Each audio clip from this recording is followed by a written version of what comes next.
السلام عليكم ورحمة الله وبركاته. الحمد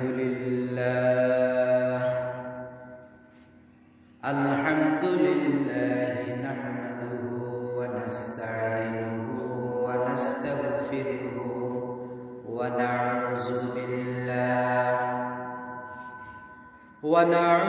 بالله من شرور أنفسنا ومن سيئات أعمالنا. من يهد الله فلا مضل له ومن يضلله فلا هادي له. فلن تجد له وليا مرشدا. ونشهد أن لا إله إلا الله وحده لا شريك له. ونشهد أن سيدنا وحبيبنا ومولانا محمدا عبده ورسوله الذي أرسله بالحق بشيرا ونذيرا وداعيا إلى الله بإذنه وسراجا منيرا. وقد قال الله تعالى في كلامه المجيد وفرقانه الحميد. আমরা সবাই বলি আউযু বিল্লাহি মিনাশ শাইতানির রাজীম. বিসমিল্লাহির রাহমানির রাহিম. ওয়া নুনাজ্জিলু মিনাল কুরআনি মা হুয়া শিফাa'un ওয়া রাহমাতুল লিল মুমিনিন ওয়া লা ইয়াজিদুজ জালিমিনা ইল্লা খাসারা. ওয়া ক্বালা রাসূলুল্লাহি সাল্লাল্লাহু আলাইহি ওয়াসাল্লাম লা বা'সা তুহুরুন ইনশাআল্লাহ. وقال الله تعالى في شان رسوله إن الله وملائكته يصلون على النبي يا أيها الذين آمنوا صلوا عليه وسلموا تسليما. اللهم صل على محمد وعلى آل محمد كما صليت على إبراهيم وعلى آل إبراهيم إنك حميد مجيد. اللهم بارك على محمد وعلى آل محمد كما باركت على إبراهيم وعلى آل إبراهيم إنك حميد مجيد. মুআজ্জাজ হাজিরিন, সম্মানিত দিনদার ইমানদার মুসলমান ভাইরা, পর্দার অন্তরালে সম্মানিতা সতী সাধী পর্দানশীলা আমাদের একান্ত প্রিয় মা এবং বোনেরা, আমরা মহান রব্বুল ইজ্জত ওয়াল জালালের দরবারে কালিমাতুশ শুকর আদায় করছি, যে মহান মুনিব আমাদেরকে নানাবিধ দুর্যোগের মোকাবেলা করে, নানাবিধ দুঃখ কষ্ট সহ্য করে, যে মহান মুনিব আমাদেরকে 2020 সাল অতিক্রান্ত করার জন্য তৌফিক দিয়েছেন, এবং আমাদেরকে ইংরেজি 2021 সাল পর্যন্ত হায়াত বৃদ্ধি করে দিয়েছেন। সেই মনিবের দরবারে শুকরিয়া আদায় করছি, আলহামদুলিল্লাহ। দুরূদ ও সালাম পেশ করছি মানবতার মহান শিক্ষক মুহাম্মদুর রাসূলুল্লাহ সাল্লাল্লাহু আলাইহি ওয়াসাল্লাম। শহীদানদের আত্মার সর্বোচ্চ মাগফিরাত কামনা করছি। সাথে সাথে রব্বুল আলামিনের দরবারে 2021 সালের প্রথম জুমাতেই আমরা যারা মসজিদে একত্রিত হতে পেরেছি, আমাদের যাদের কানে মাইকের আওয়াজ যাচ্ছে, 2021 সালের প্রথম জুমায় আমরা রব্বুল আলামিনের দরবারে 2020 সালের যত গুনাহ আমরা করেছি সবগুলো গুনার জন্য আল্লাহর কাছে তওবা করতেছি। আল্লাহ রব্বুল আলামিন আমাদেরকে যেন 2020 সালের যাবতীয় সকল গুনাহ খাতা মাফ করে দেন, আমিন। সম্মানিত উপস্থিতি, আমরা জেনে গুনাহ করেছি, না জেনে করেছি, বুঝে গুনাহ করেছি, না বুঝে করেছি, দিনের আলোতে করেছি, রাতের আধারে করেছি, প্রকাশ্যে করেছি, গোপনে করেছি, আবার আমাদের মনের অজান্তে অনেক গুনাহ হয়ে গেছে কি হয় না, হয়েছে কিনা? নাকি আমরা গুনাহমুক্ত সবাই? এই গুনাহমুক্ত আছে কেউ? না, কেউ গুনাহমুক্ত নাই। এই জন্য আল্লাহ রাব্বুল আলামিন আমাদের যেন যাবতীয় সকল গুনাহ খাতাগুলো মাফ করে দেন, আমিন। আর আমরা যত নেক আমল করেছি ইংরেজি 2020 সালে, আল্লাহ রাব্বুল আলামিন আমাদের সকল আমলগুলো ভুল ত্রুটি মাফ করে দিয়ে তার হাবিবের তোফাইলে আমাদের সব আমলগুলো যেন কবুল করে নেন, আমিন। বাকি রব্বুল আলামিনের কাছে আরো ফরিয়াদ জানাচ্ছি, 2021 সালে আমরা অনেককে হারিয়েছি, নাকি হারাই নাই? গোটা পৃথিবীব্যাপী অনেক মানুষ দুনিয়া থেকে চলে গিয়েছেন। আমাদের বাংলাদেশের অনেকে চলে গিয়েছেন, নামকরা অনেক ব্যক্তিত্ব চলে গিয়েছেন, অনেক হাক্কানি ওলামা ইকরাম চলে গিয়েছেন, যাদের কাছ থেকে আমাদের শেখার আরো অনেক কিছু বাকি ছিল। কিন্তু আল্লাহ রাব্বুল আলামিনের সিদ্ধান্তই সবচেয়ে বড় সিদ্ধান্ত। তার সিদ্ধান্ত গ্রহণ করে তারা আমাদেরকে ছেড়ে চলে গিয়েছেন। আল্লাহ যেন তাদের জিন্দেগীর সকল গুনাহ খাতা মাফ করে দিয়ে তাদেরকে জান্নাতুল মাকাম দান করেন। আমাদের এই মসজিদের অনেক মুসল্লি, বিশেষ করে আমাদের ডক্টর বদিউর রহমান সাহেব, তিনিও আমাদের মাঝ থেকে 2020 সালেই হারিয়ে গিয়েছেন। জানি না কবরে কি অবস্থায় আছেন। এই মসজিদের একজন নিয়মিত মুসল্লি ছিলেন তিনি, কথা বলেন, ছিলেন কিনা? আল্লাহ রাব্বুল আলামিন, আমরা মসজিদের পক্ষ থেকে, মুসল্লিদের পক্ষ থেকে তার জন্য দোয়া করতেছি, আল্লাহ যেন তার কবর আযাব মাফ করে দিয়ে তাকে জান্নাতুল ফেরদাউস নসিব করে দেন, আমিন। সাথে সাথে রব্বুল আলামিনের দরবারে আরেকটা ফরিয়াদ জানাচ্ছি, আমাদের মাঝে 2021 সাল এসে উপনীত হয়েছে। আজকেই 2021 সালের প্রথম দিন। আলহামদুলিল্লাহ, আল্লাহর কাছে লাখো কোটি শুকরিয়া। 2021 সালের প্রথম দিন জুমাবার, আলহামদুলিল্লাহ বলেন। হ্যাঁ, আবার 2021 সালের শেষ দিনও জুমা। জুমা দিয়ে শুরু, জুমা দিয়ে শেষ। হয়তো এর মাধ্যমে আমাদের দুঃখ কষ্ট আর ক্লান্তিগুলো শেষ হয়ে যাবে ইনশাআল্লাহ। হয়তো আল্লাহ রাব্বুল আলামিন 2021 সালে আমাদের জন্য অনেক কল্যাণ রেখেছেন। তারপরেও আমরা আল্লাহর কাছে ফরিয়াদ জানাই, আমরা যেন 2021 সালে গুনাহমুক্ত জীবন গড়তে পারি, গুনাহ থেকে বেঁচে থাকতে পারি। আল্লাহ যেন আমাদেরকে সেই তৌফিক দান করেন, আমিন। 2021 সালে আমরা যেন বেশি বেশি করে নেক আমল করতে পারি, আল্লাহর তাবেদারি করতে পারি, বেশি করে আল্লাহর গোলামি করতে পারি। আল্লাহ যেন আমাদেরকে সেই তৌফিক দান করেন, আমিন। সম্মানিত উপস্থিতি,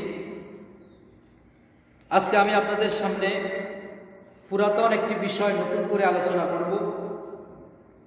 আমাদের তাহারাত আর নাজাসাত সম্পর্কে যে বিষয়গুলো বাকি আছে, আমরা ইনশাল্লাহ লাগাতার হইলে কেন জানি আমার কাছে মনে হয়েছে একটু আনিজি লাগে। এক তরকারি প্রতিদিন ভালো লাগে না, তার তরকারি একটু পাল্টাইলে ভালো লাগে। 3 জুমা তাহারাত নাজাসাত আলোচনা হয়েছে, আরও আছে, আমরা ইনশাল্লাহ গ্যাপে গ্যাপে আলোচনা করার চেষ্টা করব। আজকে আমরা পুরাতন একটি বিষয় নতুন করে জানব। আসলে কোরআনের ইসলামের কোনো কিছুই নতুন আর আসবে না, আসবে আর নতুন যা আসার এসে গেছে। এই পুরাতনগুলো নিয়েই আলোচনা করতে হবে, কারণ আল্লাহ রাব্বুল আলামিন মহাগ্রন্থ আল কোরআনে বলেছেন, ওয়াইদা তুলিয়াত আলাইহিম আয়াতুহু যাদাতহুম ঈমানাও ওয়া আলা রাব্বিহিম ইয়াতাওয়াক্কালুন। তোমাদের সামনে যখন কোরআন তেলাওয়াত করা হয়, কোরআনের আলোচনা করা হয়, তোমরা চুপ করে কি করো? শোনো। এতে করে তোমাদের ঈমান তাজা হবে, ঈমান বৃদ্ধি হবে। এই জন্য আমরা ওই পুরাতন বিষয়গুলোই শুনতে হবে, যেহেতু কোরআন আর নতুন করে নাজিল হবে না, বিশ্বনবীর হাদিস আর নতুন করে আসবে না। এই পুরাতনগুলোই বারবার রিপিট করে শুনতে হবে। আর শুনলে লাভ কি? ঈমানটা আমাদের তাজা হবে, মজবুত হবে। শোনার মাধ্যমে আমরা আরো শিখতে পারব। তা আজকে যে বিষয়টা ঠিক করেছিলাম সেটা হলো ইয়াদাত। ইয়াদাত ইয়াদাত একটা ইবাদত। ইয়াদাত একটা ইবাদত। ইয়াদাত মানে হলো, ইয়াদাতের অর্থ হলো রোগীর সেবা শুশ্রূষা করা। রোগীর সেবা শুশ্রূষা করা। আমরা যারা এখানে বসে আছি আজকে সুস্থ, হয়তো বাহ্যিক দিক দিয়ে দেখা যায় যে সুস্থ, ভিতরে খোঁজখবর নিলে বোঝা যাবে যে অনেকে অসুস্থ আছে এখানে যারা বসে আছে তাদের মাঝে। আবার আমরা যারা সুস্থ আছি, আমরা অসুস্থ হয়ে যেতে পারি কি পারি না? পারি কি না?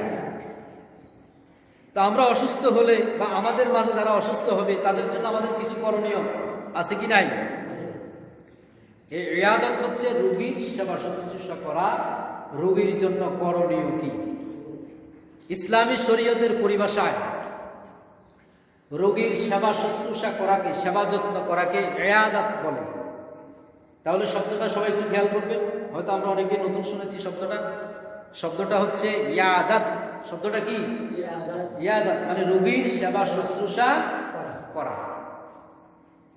এবার আসেন, ইয়াদাতের হুকুম কি? ইসলামের শরীয়তে ইয়াদাতের হুকুম কি? ইসলামের শরীয়তে ইয়াদাতের হুকুম আমলের দিক দিয়ে, আমল করার দিক দিয়ে ইয়াদাতের হুকুম হচ্ছে সুন্নাত। রোগীর সেবা করা সুন্নাত। ইয়াদত তথা রোগীর সেবা শুশ্রূষা করা সুন্নাত। কিসের দিক দিয়ে? আমলের দিক দিয়ে। কিসের দিক দিয়ে?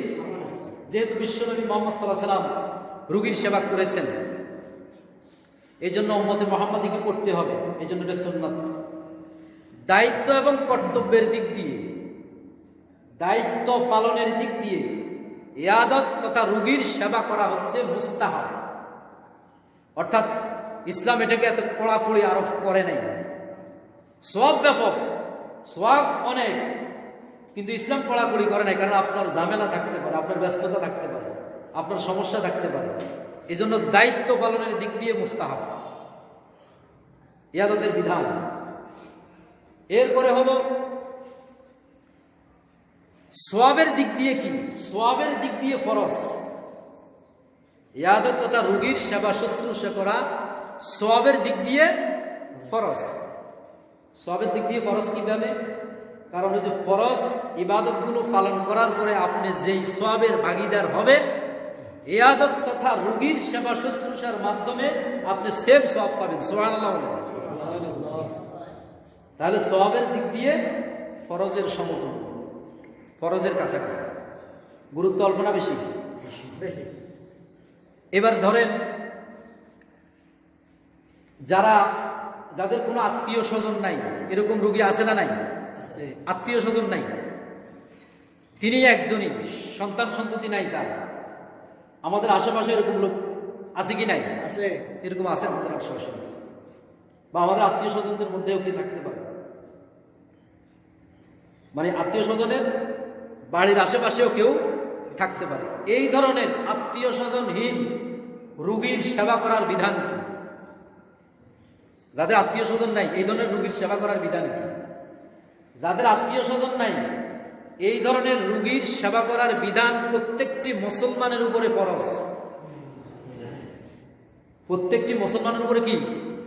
যাদের কি নাই, আত্মীয় স্বজন নাই, কথা বলছেন কিনা, সব মুসলমানের উপরে ফরজ। খোঁজখবর নিতে হবে আপনাকে। এবার আসেন, আমাদের আশেপাশে অমুসলিম আছে না নাই? কথা বলেন।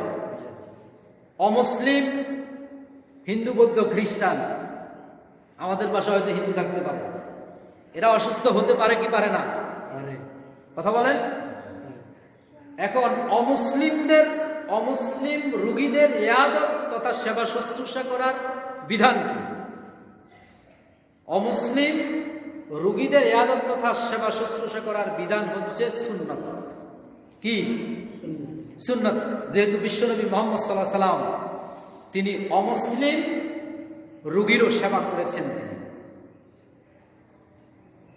মুসলিম শরীফের হাদিসে পাওয়া যায় বিশ্বনবী মুহাম্মদ সাল্লাল্লাহু আলাইহি ওয়াসাল্লামের খেদমতে এক ইহুদি বালক নিয়মিত আপ ডাউন করত, নিয়মিত যাতায়াত করত।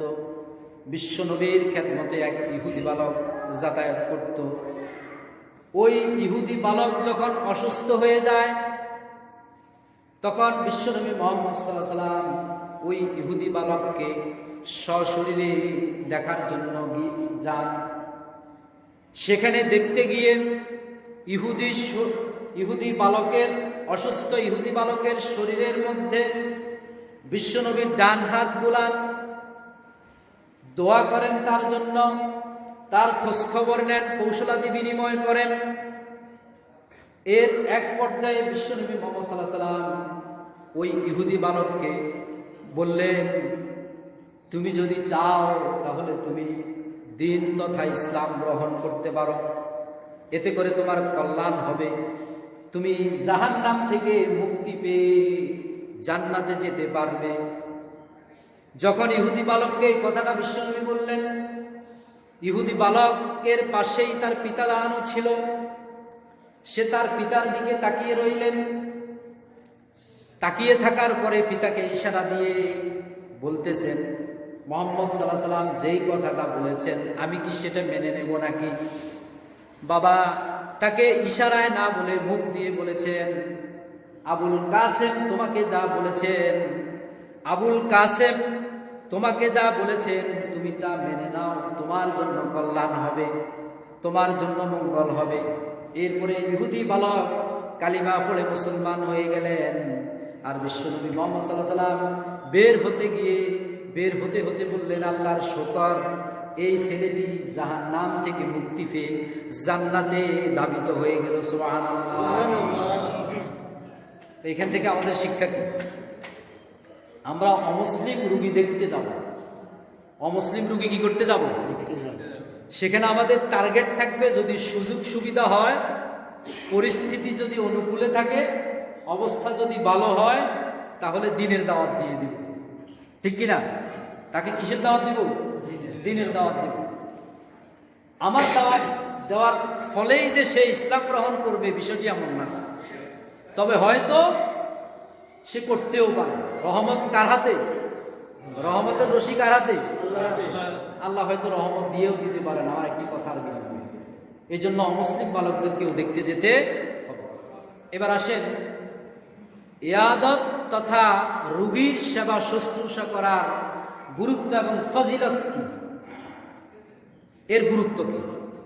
আমরা যারা এখানে বসে আছি, আমরা কি সবাই আল্লাহ রাব্বুল আলামিনের সেবা শুশ্রূষা করতে চাই? আল্লাহর সেবা করতে চাই? কথা বলেন, কি চাই? চাই। আল্লাহর সেবা করতে চাই। আমরা আল্লাহর সেবা করতে চাই। আল্লাহ যদি অসুস্থ হয়ে যান, পৃথিবীর সব মানুষ পাগল হয়ে যাবে আল্লাহর সেবা করার জন্য। কথা বলেন। কিন্তু আল্লাহর সেবা কি এইভাবে প্রত্যক্ষভাবে করা সম্ভব? সম্ভব? সম্ভব। তবে বিশ্বনবী মুহাম্মদ সাল্লাল্লাহু আলাইহি ওয়াসাল্লাম আমাদের একটি সুখবর দিয়েছেন। আল্লাহর সেবা করার একটি মাধ্যম বিশ্বনবী মুহাম্মদ সাল্লাল্লাহু আলাইহি ওয়াসাল্লাম আমাদেরকে বলে দিয়েছেন। আল্লাহ রাব্বুল আলামিন কিয়ামতের দিন আদম সন্তানকে ডাক দিয়ে বলবেন, ও আদম সন্তান, আমি তো অসুস্থ ছিলাম, তুমি তো আমাকে দেখতে আসনি, তুমি তো আমার ইবাদত তথা আমার সেবা শুশ্রূষা করনি। আল্লাহ তার গোলামদেরকে ডাক দিয়ে বলবেন, গোলামেরা বলবে, আদম সন্তান বলবে, আল্লাহ তাআলা, আপনি তো আমাদের প্রভু, আপনি তো আমাদের রব, আপনি কিভাবে অসুস্থ হবেন আর আমরা কিভাবে বা আপনার সেবা শুশ্রূষা করব? আল্লাহ রাব্বুল আলামিন বলবেন, তোমার পাশেই তোমার বহু লোক অসুস্থ হয়েছিল, তোমার পরিচিত অপরিচিত অনেকেই তোমার পাশেই অসুস্থ হয়েছিল, রোগাক্রান্ত হয়েছিল। তুমি যদি তার সেবা শুশ্রূষা করতে, তাহলে পক্ষান্তরে আমি রব্বুল আলামিনের সেবা শুশ্রূষা হয়ে যেত। সুবহানাল্লাহ। তাহলে ইসলাম কত সহজ। আল্লাহ লাগো পাবো না, আল্লাহকে দেখাও যাবে না, পৃথিবীর দৃষ্টি দিয়ে আল্লাহকে দেখাও যাবে না, অথচ ইসলাম আমাদের জন্য কত সহজ করে দিয়েছে। আপনি রোগীর সেবা করলেন, আর পক্ষান্তরে আপনি যদি প্রত্যক্ষভাবে সরাসরিভাবে ডাইরেক্ট কোনো রোগীর সেবা করেন, তাহলে পরোক্ষভাবে আপনি আল্লাহ রাব্বুল আলামিনের সেবা করলেন। সুবহানাল্লাহ। রোগীর সেবা করার দরকার আছে না নাই? আমাদের পরিস্থিতি তো এমন, আমাদের আশেপাশে অনেক, আমাদের আত্মীয় স্বজনের ভেতরে অনেক রোগী আছে। আমাদের এই ব্যস্ততা, সেই ব্যস্ততা, এই কাজ, সেই কাজ, আমাদের নানাবিধ দুনিয়ার ঝামেলার জন্য আমরা দেখতে যেতে পারি না। দেখা গেছে আমি আজকে যাব, কালকে যাব, পরশু যাব, এর মধ্যে তিনি দুনিয়া থেকে চলেও যান। কথা বলেন। গতকালকে এক জায়গায় একজন রোগী দেখার কথা আমার, তা আমি প্রস্তুতি গ্রহণ করছি যে রোগী দেখতে যাব। একসময় ওনার সাথে সম্পর্ক ছিল ভালো, কিন্তু আমার সাথে যারা যাবেন, আমার প্রতিনিধি যারা আমার সাথে যাবেন, এদের মধ্যে যিনি মেন আমাদেরকে নিয়ে যাবেন রাহাবর, ওনার ব্যস্ততার কারণে যেতে পারিনি। ঠিক করেছি সোমবারে যাব। কি বারে? আসছে সোমবারে যাব। আলহামদুলিল্লাহ বিকেলে খবর আসছে যে উনি দুপুরে ইন্তেকাল করেছেন। ইন্না লিল্লাহি ওয়া ইন্না ইলাইহি রাজিউন। তাহলে দেখতে যেতে পারি না। এই জন্য আজকে আর কালকে না, আমার সুযোগ হলে আজকেই দেখতে যাব, কারণ উনি হয়তো চলেও যেতে পারেন। আল্লাহ আমাদেরকে, আমাদের সবাইকে সঠিক সমজদান করুন। আমিন। সম্মানিত উপস্থিতি, এরপরে খোঁজখবর নিয়ে আমাদের যে করণীয় যে কাজগুলো, সর্বপ্রথম খোঁজখবর নিয়ে আমরা তাকে দেখতে যাব। দেখতে যাওয়ার সময় আমরা কিছু হাদিয়া নেব তার জন্য, যদি সম্ভব হয়, যদি সম্ভব হয় কিছু হাদিয়া নেব। ফল ফ্রুট হতে পারে, কিংবা রোগীর খাবার, এই ধরনের কিছু হতে পারে। আর যদি আমার কোনো কিছু হাদিয়া নেওয়ার তৌফিক না থাকে, তবু আমি যাব। ইসলাম আমার জন্য সহজ করে দিয়েছে। হাদিয়া না থাকলে তুমি সূরা ফাতিহা পড়তে পড়তে যাও, সূরা ইয়াসিন পড়তে পড়তে যাও, সূরা ফালাক নাস পড়তে পড়তে যাও। আলহামদুলিল্লাহ। ইসলাম সোজা। সূরা ফাতিহার আরেক নাম হচ্ছে সূরাতুশ শিফা। সূরাতুশ শিফা। ইমাম সাহেবের কাছে পানি পড়ার জন্য যান, তেল পড়ার জন্য যান, বাচ্চাকে নিয়ে যাই, বলেন এটাকে ফু দিয়া দেন। ইমাম সাহেবের কোনো কেরামতি নাই, আলাদা কোনো কিছু ইমাম সাহেবের কাছে নাজিল হয় নাই। ইমাম সাহেবে সুপ সুপ করে সূরা ফাতিহা পড়ে, পারলে সূরা ইয়াসিন পড়ে, সূরা ফালাক নাস পড়ে ফু দেয়। এটাই ফু, আপনি দিবেন, আরো কাজ হবে ভালো। এখন হয়তো পার্থক্য এটুকু যে হুজুর আপনাদের পড়া তো সহিশুদ্ধ, আমাদের পড়া তো এত সহিশুদ্ধ না। পার্থক্য হয়তো এটুকু। তো আপনাকেও সহিশুদ্ধ করার জন্য ব্যবস্থা করতে হবে। তাহলে আমরা দেখতে যাব, যদি কোনো হাদিয়া নিতে না পারি, সূরা ফাতিহা পারলে সূরা ইয়াসিন, আর না হলে সূরা ফালাক নাস করতে করতে যাব। কথা বোঝা গেছে তো ইনশাআল্লাহ? এক নম্বর কাজ। দ্বিতীয় নম্বর কাজ হলো সান্ত্বনা দেওয়া। রোগীকে কি দেওয়া? কথা বলেন। রোগীকে সান্ত্বনা দেওয়া, উৎসাহ দিবেন। কথা বোঝা গেছে কিনা? অনেক সময় অনেক ডাক্তাররা রোগীকে যদি উৎসাহ দেয়, রোগীর মন বড় হয়ে যায়, দুশ্চিন্তা দূর হয়ে যায়। আপনি সান্ত্বনা দিবেন যে এটা কি রোগ, এটা কোনো রোগ না, এর চাইতে কঠিন রোগ আল্লাহ ভালো করে দেয়। ওই যে অমুক অমুক অমুকের রোগ আপনার চাইতেও বেশি হয়েছিল, কিন্তু আল্লাহ তারে মাফ করে দিছে, সে ভালো হয়ে গেছে, এখন সুস্থ। আপনি ইনশাল্লাহ সুস্থ হয়ে যাবেন। কথা বলেন। বিশ্বনবী মুহাম্মদ সাল্লাল্লাহু আলাইহি ওয়াসাল্লাম বলেছেন, তোমরা যখন কোন রোগীকে দেখতে যাবে তখন তোমরা রোগীকে উৎসাহমূলক কথা বলবে, রোগীকে সান্ত্বনা দিবে। কথা বোঝা গেছে কিনা? বিশ্বনবী মুহাম্মদ সাল্লাল্লাহু আলাইহি ওয়াসাল্লাম যখন রোগীর কাছে যেতেন তখন তিনি বলতেন, কাইফা তাজিদুকা, কাইফা তাজিদুকা, আপনি কেমন আছেন, আপনার কি অবস্থা শরীরের? কাইফা তাজিদুকা, আপনার শরীরের কি অবস্থা? এরপরে বিশ্বনবী বলতেন, লা বাসা তুহুরুন ইনশাআল্লাহ, লা বাসা তুহুরুন ইনশাআল্লাহ, আল্লাহ যদি চান তাহলে আল্লাহ আপনাকে যে রোগ দিয়েছেন এই রোগ আপনার গুনাহ মাফের কারণ হয়ে যেতে পারে। সুবহানাল্লাহ। লা বাসা তুহুরুন ইনশাআল্লাহ, আল্লাহ চাইলে এই রোগটাই আপনার গুনাহ মাফের কারণ হয়ে যেতে পারে। হযরতে আবু সাঈদ খুদরি রাদিয়াল্লাহু তাআলা আনহু বলেন, হযরতে আবু সাঈদ খুদরি রাদিয়াল্লাহু তাআলা হাদিস বর্ণনা করেন, বিশ্বনবী মুহাম্মদ সাল্লাল্লাহু আলাইহি ওয়াসাল্লাম বলেন, আদম সন্তানের মানুষের রোগ শোক, দুঃখ কষ্ট, বিপদ আপদ, বালা মুসিবত, এমনকি যদি একটি কাঁঠারও আঘাত তার শরীরের মধ্যে বিদ্ধ হয়, এই রোগ শোক দুঃখ কষ্ট আর কাঁটার আঘাতের বিনিময়ে আল্লাহ রাব্বুল আলামিন তার গোলামদেরকে, বিশ্বনবীর উম্মতদেরকে মাফ করে দেন। সুবহানাল্লাহ। তাহলে রোগ আপনাকে আল্লাহ দিয়েছেন আপনার গুনাহ ক্ষমা করার জন্য। কথা বোঝা গেছে কিনা? আপনার গুনাহ ক্ষমা করার জন্য রোগ আপনাকে আল্লাহ দিয়েছেন।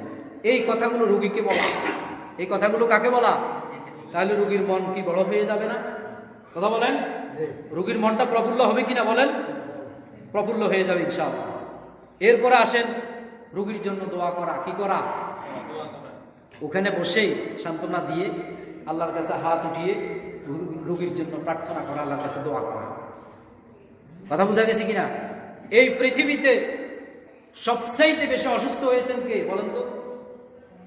নবীদের মধ্যে হযরতে আইয়ুব আলাইহিস সালাম। কে? হযরতে আইয়ুব আলাইহিস সালাম কে আল্লাহ রাব্বুল আলামিন যে পরিমাণের রোগ দিয়েছেন, যে পরিমাণের অসুস্থ তিনি ছিলেন, যে দীর্ঘ সময় ধরে তিনি অসুস্থ ছিলেন, কিয়ামতের আগ পর্যন্ত পৃথিবীতে যত মানুষ আসবে কোন মানুষকে এত কঠিন মারাত্মক রোগ আল্লাহ দিবেন না। যে রোগ দিয়েছেন কাকে? হযরতে আইয়ুব আলাইহিস সালাম 18টি বছর রোগ শোক ভোগ করেছেন। সমস্ত শরীরে কেড়া হয়ে গিয়েছে, পোকা হয়ে গিয়েছে। যখন এই পোকাগুলো তার জিহ্বাকে আক্রমণ করেছে তখন তিনি আল্লাহর কাছে দরখাস্ত করলেন, আয় আল্লাহ তাআলা, আমার সমস্ত শরীর কেড়ায় পোকায় আক্রান্ত করেছে, সমস্ত শরীরের মধ্যে পোকা হয়ে গিয়েছে। আমি আপনার কাছে দরখাস্ত করি নাই, কিন্তু আমার জিহ্বাটাও যদি পোকা খেয়ে ফেলে তাহলে আপনি যে আল্লাহ, আপনার আল্লাহ নামটা আমি কিভাবে নেব? এই জন্য তিনি আল্লাহ রাব্বুল আলামিনের কাছে প্রার্থনা করলেন, ফরিয়াদ করলেন। আর আল্লাহ রাব্বুল আলামিন তার ফরিয়াদ বুঝি শুনেন নাই? শুনেছেন নাকি? শুনেছেন। আল্লাহ রাব্বুল আলামিন তার ফরিয়াদ শুনেছেন এবং তাকে রোগ থেকে মুক্ত করে দিয়েছেন। এই কথাটাই আল্লাহ রাব্বুল আলামিন আমাদেরকে শোনাচ্ছেন 21 নম্বর সূরা, সূরাতুল আম্বিয়ার 21 নম্বর সূরা, সূরাতুল আম্বিয়ার 83 এবং 84 নম্বর আয়াতে আল্লাহ তাআলা বলেন, ওয়া আইয়ুব ইয নাদা রাব্বাহু আন্নী মাসানিয়াদ দুররু ওয়া আনতা আরহামুর রাহিমিন। আইয়ুব ডাক দিয়ে বলল, আইয়ুব আলাইহিস সালাম বলল, আল্লাহ তাআলা বলেন, আইয়ুব আলাইহিস সালাম বলল, আইয়ুব আন্নী মাসানিয়াদ দুররু, আল্লাহ তাআলা আন্নী মাসানিয়াদ দুররু, আমি তো অসুস্থ, ওয়া আনতা আরহামুর রাহিমিন, আর তোমার নাম হচ্ছে রহমানুর রহিম। সুবহানাল্লাহ বলেন। আমি অসুস্থ, আমাকে সুস্থ করে দাও। তিনি এই কথা বলেন নাই, বলেছেন? কথা বলার স্টাইল দেখেছেন, শব্দ চয়ন কত উঁচু, মানে কত ভদ্রতা বজায় রেখে কত মাধুর্যপূর্ণ শব্দ তিনি ব্যবহার করেছেন। আন্নি মাসানিয়া দুররু, আমি অসুস্থ, ওয়া আনতা আরহামুর রাহিমিন, আর আপনি হচ্ছেন রহমানুর রহিম। সুবহানাল্লাহ। ঈদের দিন একজন ভিক্ষুক, অন্ধ ভিক্ষুক ঈদের মাঠে দাঁড়িয়ে আছে। দাঁড়িয়ে থেকে অন্ধ ভিক্ষুক বলতেছে, ভাইরা আজকে হচ্ছে ঈদের দিন, আর আমি দেখতে পাই না, আমি পৃথিবী দেখতে পাই না। আজকে হলো ঈদের দিন, আর আমি পৃথিবীর আলো বাতাস, পৃথিবীর মানুষগুলোকে দেখতে পাচ্ছি না। এতে করে মানুষের হৃদয়ে তার জন্য মহব্বত সৃষ্টি হবে, যে আমরা ঈদের আনন্দ করতেছি সব দেখে, আর সে দেখতে পাচ্ছে না। এই জন্য হযরত আইয়ুব আলাইহিস সালামের শব্দ চয়ন দেখেছেন, আল্লাহ আমি তো অসুস্থ, আর তোমার নাম রহমানের। আল্লাহ রাব্বুল আলামিন তার ডাকে সাড়া দিলেন, দোয়া কবুল করলেন। আল্লাহ তাআলা বলেন, ফাস্তাজাবনা লাহু ফাকাশাফনা মা বিহি মিন দুররি ওয়া আতাইনাহু আহলাহু ওয়া মিসলাহুম মা'আহুম রাহমাতাম মিন ইনদিনা ওয়া যিকরা লিল আবিদিন। ফাস্তাজাবনা লাহু, আমি তার ডাকে সাড়া দিলাম। ফাকাশাফনা মা বিহি মিন দুররি, আর তাকে রোগ থেকে আমি শিফা দান করলাম। সুবহানাল্লাহ। ওয়া আতাইনাহু আহলাহু ওয়া মিসলাহুম মা'আহু, শুধু তাকে আমি রোগ থেকে মুক্তই করি নাই, শুধু সেবাই দান করি নাই, তার সাথে সাথে তার পরিবার পরিজন আমি তাকে ফেরত দিয়েছি। সুবহানাল্লাহ। ওয়া আতাইনাহু আহলাহু ওয়া মিসলাহুম মা'আহুম রাহমাতাম মিন ইনদিনা, এর সাথে আমি তাকে আরো অনেক কিছু, অনেক নিয়ামত তাকে দিলাম। সুবহানাল্লাহ। আল্লাহ রাব্বুল আলামিন বলেন, ওয়া যিকরা লিল আবিদিন, আবিদ মানে গোলাম। আমার যে গোলামরা এখনো আছে, আমার গোলামরা যদি অসুস্থ হয়ে ওয়া যিকরা, আমাকে স্মরণ করে, আমাকে কি করে স্মরণ করে, তাহলে আমি রব্বুল আলামিন এখনো আমার গোলামদেরকে আমি অসুস্থতা থেকে সুস্থতা দান করতে পারবো। সুবহানাল্লাহ। এখন আমি সুস্থ করে দেব। কথা বোঝা গেছে কিনা? কিন্তু আমরা হতাশ হয়ে যাই। কথা বলেন, কি হয়ে যায়? হতাশ হয়ে যায়। এত নামাজ রোজা, এত হজ যাকাত, এত ইবাদত আমি করি, রোগ শুধু আমারে দেখে। পরে কথা বলেন, কথা বলেন, রোগ শুধু আমারে দেখে। অমুক কলিমুদ্দিন, সলিমুদ্দিন, বাড়ির 3-4টা ব্যাংক ব্যালেন্স, এত কিছু, তার রোগ তারা চোখে দেখে না। আমি এত নামাজ কালাম পড়ি, রোগ শুধু আমারে দেখে। আমরা এরকম হতাশ হয়ে যাই কিনা? হতাশ হওয়া যাবে? যাবে হতাশ হওয়া? আল্লাহর কাছে সাহায্য চাইতে হবে। আমরা রোগীর জন্য, রোগীকে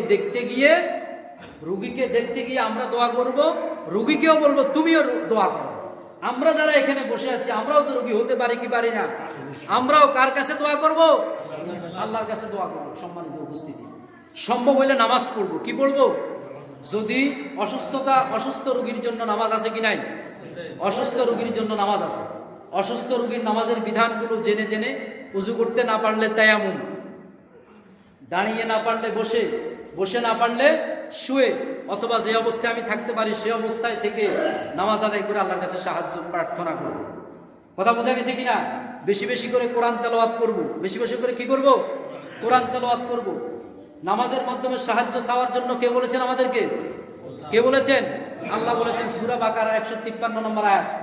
আল্লাহ তাআলা বলেন, ইয়া আইয়ুহাল্লাযীনা আমানুস্তাঈনু বিস-সাবরি ওয়াস-সালাত ইন্নাল্লাহা মা'আস-সাবিরিন।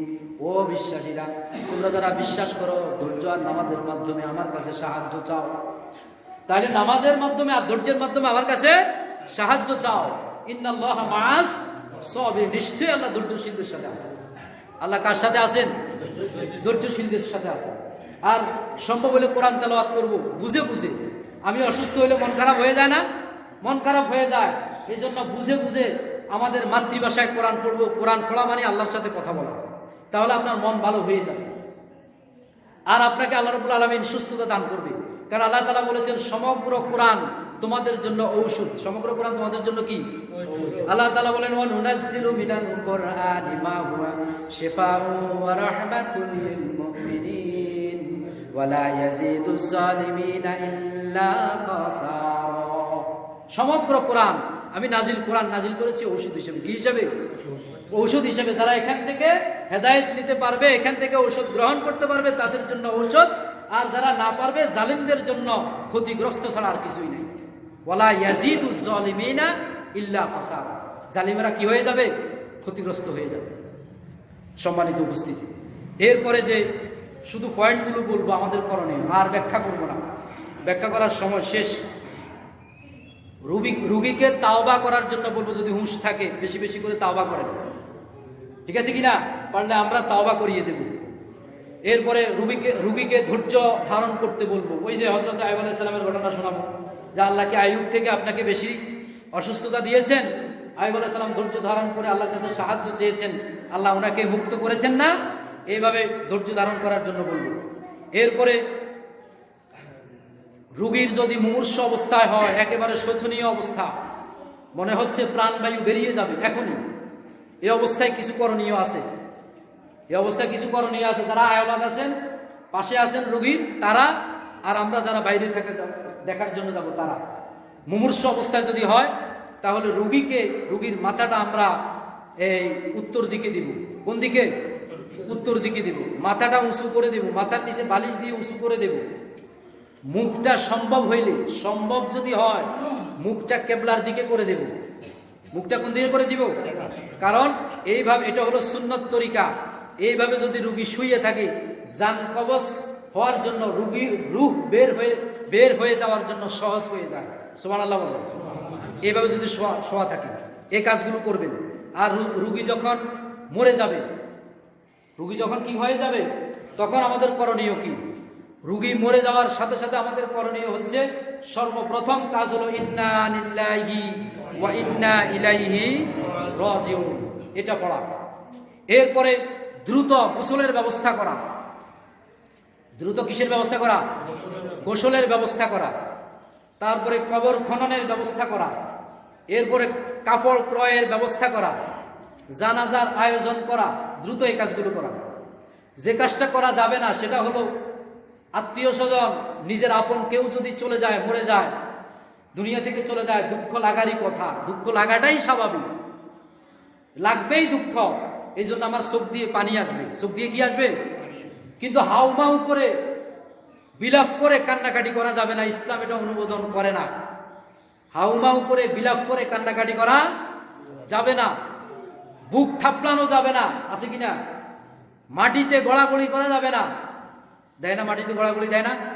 এগুলো ইসলাম অনুমোদন করে না। বুক থাপলানো যাবে না, মাটিতে গড়াগড়ি করা যাবে না, জামা কাপড় ছেঁড়া যাবে না। কথা বোঝা গেছে কিনা? এই কাজগুলো করা যাবে না। আর আমরা যারা পাড়া প্রতিবেশী আছি, মৃত্যুর খবর পাওয়ার সাথে সাথেই আমাদেরকে ওইটাই করতে হবে। কোনটা? ইন্না লিল্লাহি ওয়া ইন্না ইলাইহি। এই ইন্না লিল্লাহ মানে কি? ইন্না লিল্লাহি, নিশ্চয়ই আমি আল্লাহর জন্য। আমি কার জন্য? ওয়া ইন্না ইলাইহি তুরজাউন, আর আমি আল্লাহর দিকে, আমাকে যেতে হবে। আল্লাহর দিকে আমাদেরকে ধাবিত হতে হবে। এটার অর্থ হলো এটা, ইন্না লিল্লাহ বলা। এরপরে দ্বিতীয় নম্বর কাজ, পাড়া প্রতিবেশী, দ্রুত তাদের বাড়িতে যাওয়া। দ্রুত তাদের বাড়িতে যদি সুযোগ থাকে, তাদের বাড়িতে গিয়ে তার আত্মীয় স্বজন ফেরেশান, দুঃখ কষ্ট কান্নাকাটি, এদেরকে সান্ত্বনা দেওয়া। বিভিন্ন রকমের সান্ত্বনামূলক কথা বলে এদেরকে সান্ত্বনা দেওয়া। এরপরে কাপড় ক্রয়ে সহযোগিতা করা। প্রয়োজনে নিজে গিয়ে কিনে দেওয়া, আর না হলে সহযোগিতা করা। পথ বাতলিয়ে দেওয়া, এভাবে করো। কবর খননে সহযোগিতা করা। কথা বোঝা গেছে কিনা? কবর খননে সহযোগিতা করা, গোসলের সহযোগিতা করা, জানাজার অ্যারেঞ্জ করে দেওয়া।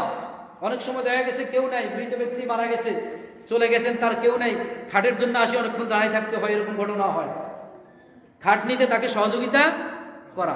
কথা বোঝা গেছে কিনা? এরপরে মৃত ব্যক্তির কবর খননের পদ্ধতি, গোসলের পদ্ধতি, কাফন দাফনের পদ্ধতি, এগুলো ইনশাল্লাহ আমি চিন্তা ভাবনা করেছি, আলোচনা করব। তাহলে আমারও ইনশাল্লাহ বিষয়গুলো ঘাটা হবে, আপনাদেরও জানা হবে। তবে আজকে আর নয়, যেহেতু আজকে সময় শেষ, সামনের জুমার দিকে আমরা এগুলো আলোচনা করার জন্য চেষ্টা করব। আজকে যে পরিমাণ আলোচনা করেছি, যদি এতে কোনো ভুল ত্রুটি থেকে থাকে, আল্লাহর কাছে ক্ষমা চাচ্ছি, আল্লাহ যেন ভুল ত্রুটি ক্ষমা করে দেন, আমিন। আমাদের মাথা থেকে যেন ভুলগুলো মুছে ফেলে দিয়ে ভালো একটা কথা হলেও সর্বপ্রথম আমাকে আমল করার এবং তারপরে আমাদের সবাইকে আমল করার তৌফিক দান করেন আমিন।